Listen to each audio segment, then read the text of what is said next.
Hi, this is Robin, and this is the Chapter 3 talk through for Adolescent Development, FHS 1230. And the title of this chapter, obviously, is Social Transitions. So, if you remember, in all societies, adolescence is a period of social transition. You're trying to move from being a child to being an adult. And there are three areas of universal change. In chapter 1, we talked about the physical changes. Puberty starts, hormones rage, you go through growth spurts.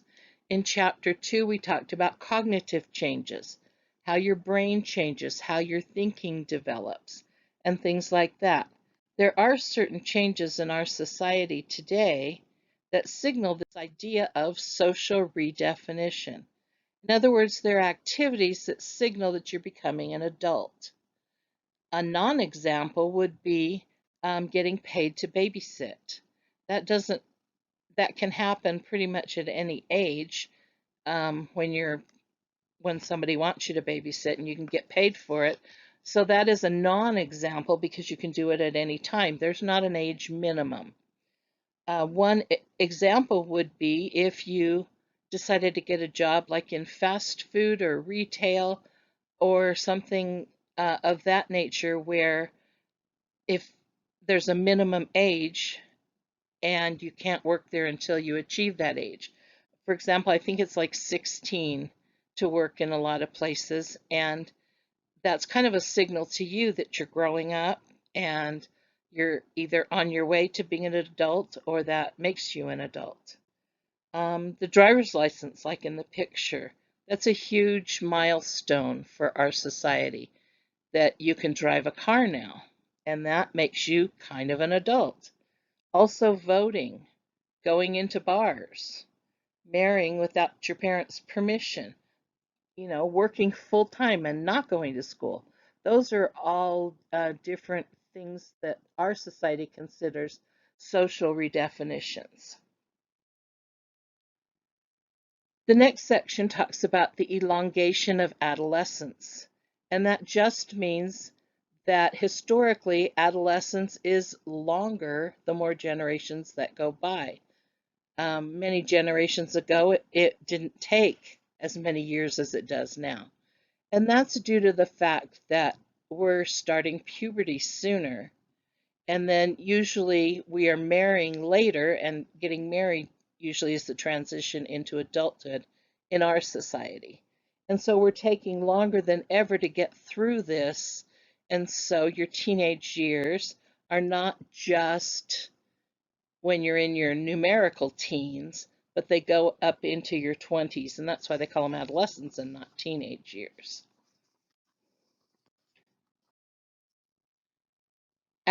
Calling it adolescence didn't really happen until the mid 1800s, which is when the Industrial Revolution happened. We're not going to do a history lesson on it because I assume that you kind of already know about that. But before the Industrial Revolution, families were more agricultural, where the parents and the children worked together in the fields or in the house, and the parents taught the children. And when the child got married, they moved off on their own and kept doing whatever it was that their parents had taught them. Um, but when the Industrial Revolution came, it's when they say the invention of adolescence, it doesn't mean that all of a sudden we have teenagers where we never did before, but it's the idea of calling that age group adolescence. And they had to do that to protect adult jobs. They were finding that there needed to be a demarcation between adults and children. And I'm sure you remember your history lessons about the child labor laws and things like that. And so children needed to be protected, and adults needed to keep the most important jobs because they were supporting families. And so there was this little section in between of people of these teenage years where the adults didn't want them taking their jobs, but they still kind of needed the protection that children did. Since puberty is becoming longer, Some social scientists say maybe that from age 18 to 25, we should call that emerging adulthood, that adolescence would end at age 18, and then you move into emerging adulthood.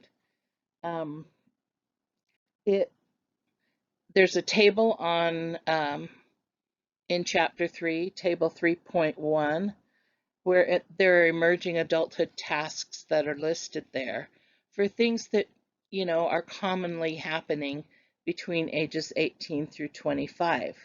Most people in that age group have improving mental health and physical health, by the way. However, there's a small percent, probably 1/5 of the people who have more severe mental health issues. And these are typically when, like, depression comes out in a lot of people. I don't know if it's because they just developed depression or because of the hormones it becomes more prevalent. I don't know, but that's a very common time period for people to become aware of it. And they also have twice as many young adults as teenagers commit suicide too. And I imagine there are lots of explanations for that, especially being the stress, the responsibility, and things like that with emerging adulthood. One of the things that I find pretty interesting about legal boundaries of adolescence is, should we hold adolescents and adults to the same standards if they commit the same crime? So in other words, if two people commit the same crime, one is a teenager, one is an adult, do they get the same punishment? And I know there are a lot of people on both sides of this issue. Because of the severity of the crime, a lot of people say, yes, they should have the same punishment. If they're going to do something egregious, then they should have the consequence that goes with it. Others wonder if teens are a little more incompetent and not as responsible because they have cognitive and emotional immaturity. Their parts of their brain are not physically developed. Remember the prefrontal cortex that helps with problem solving and predicting consequences? That's not fully developed until you're about 25. And so it's kind of interesting to me to think about that. We've seen lots of things on the news lately that where younger and younger people are committing these horrific crimes, and I don't know how to punish them. I don't know what the fair thing to do would be. I want to read to you one paragraph out of our book, and it's in the section Drawing a Legal Boundary.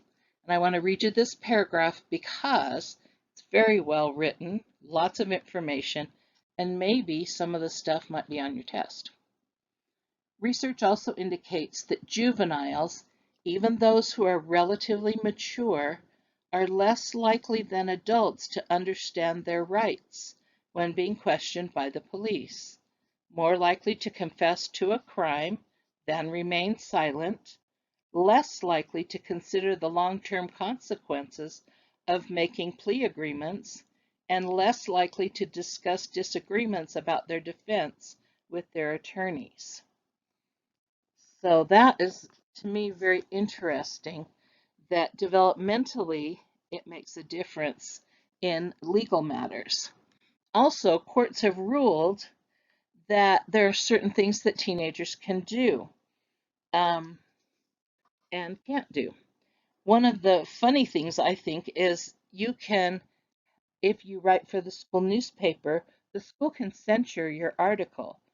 And people say freedom of speech and all that, but it goes with that adolescents' brains are less mature, and so they need adult guidance, was the reason for the court decisions.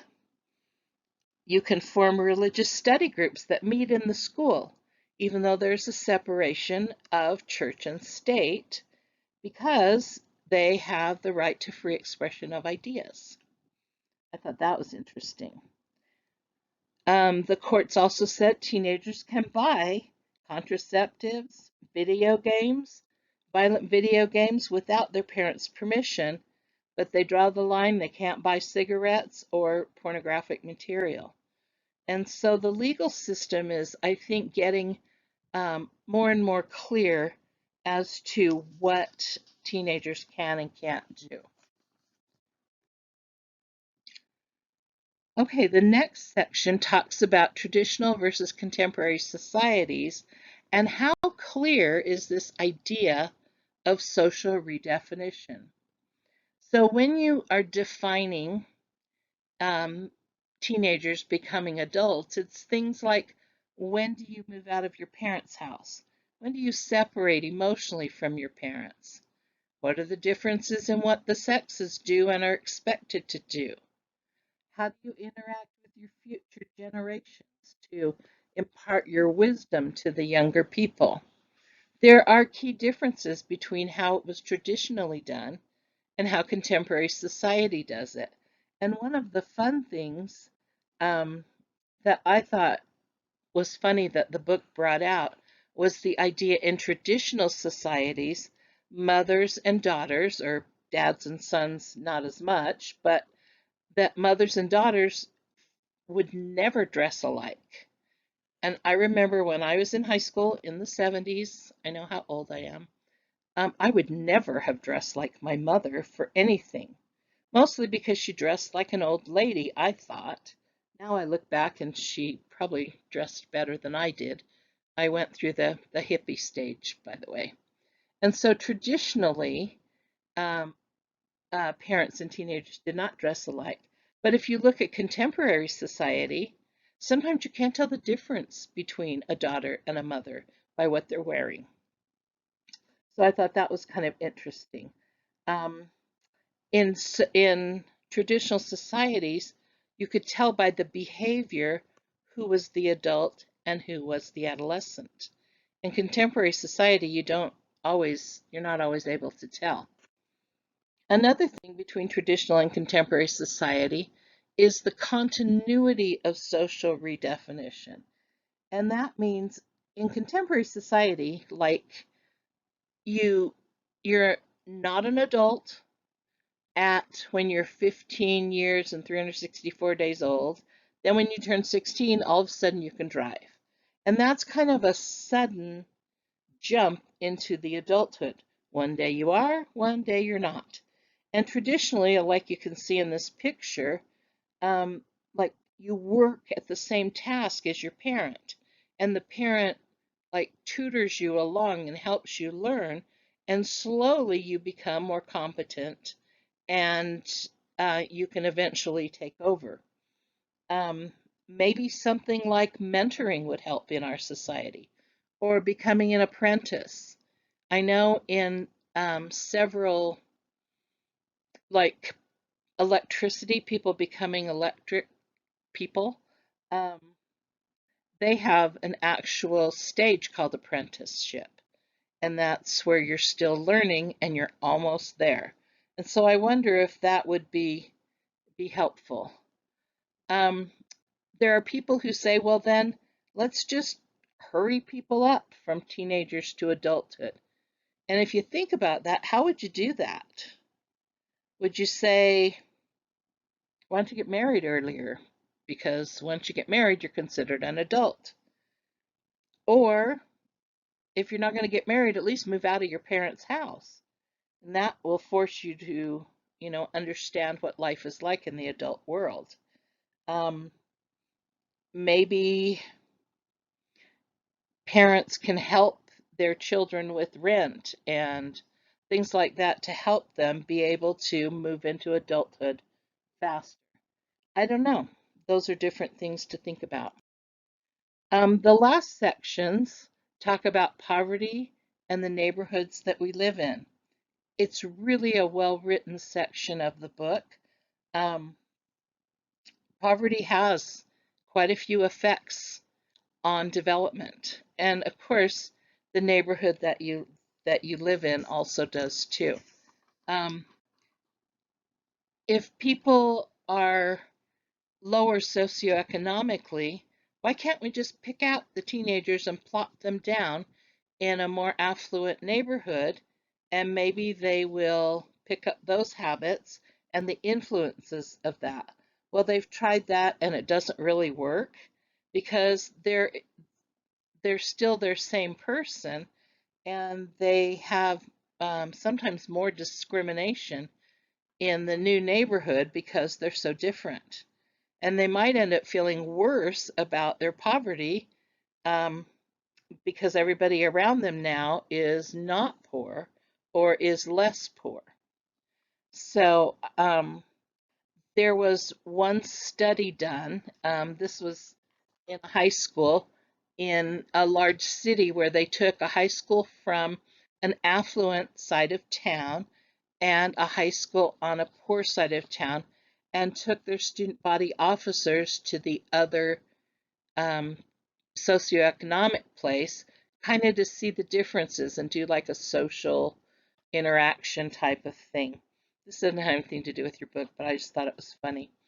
Um, when the higher socioeconomic high school SBOs went to the lower socioeconomic high school, they said it was like a prison. You had to go through the security check at the door. Everything was locked. If you wanted to get into like the library, you had to like have a pass key or something that will let you in. And when you finish, they locked the doors. They said everything was broken, like their pool didn't work. They couldn't find any teachers when they needed something.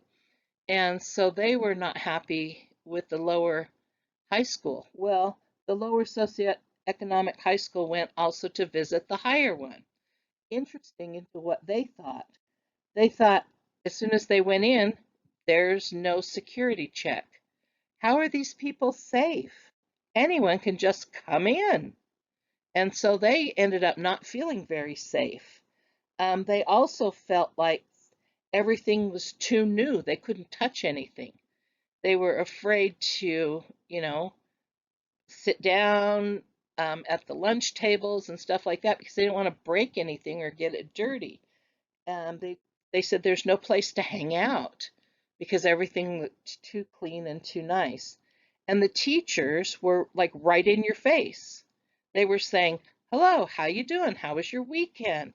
And interacting with the students, and they were not used to that at all, and it made them very uncomfortable.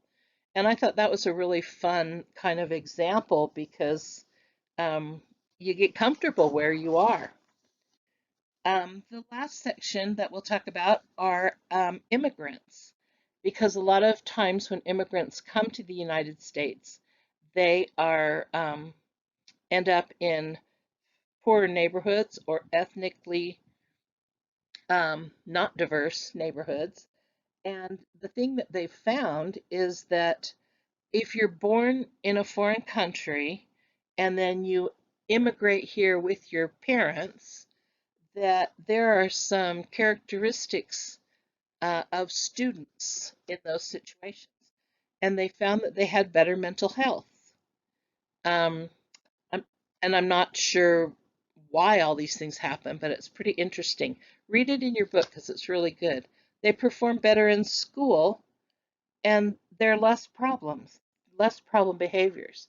And I don't know if it's because in wherever they came from must have been a worse situation, and so this seems like a better um, opportunity. So their parents probably bug them to, take the opportunity and work with what you're given and all that.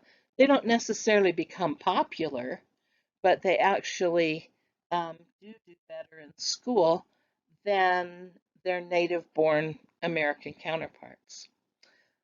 So that's the end of chapter 3. Like I said, it's a pretty good chapter. I thought it was very interesting to think of those things. And we'll talk to you next week when we go over chapter 4. Thanks.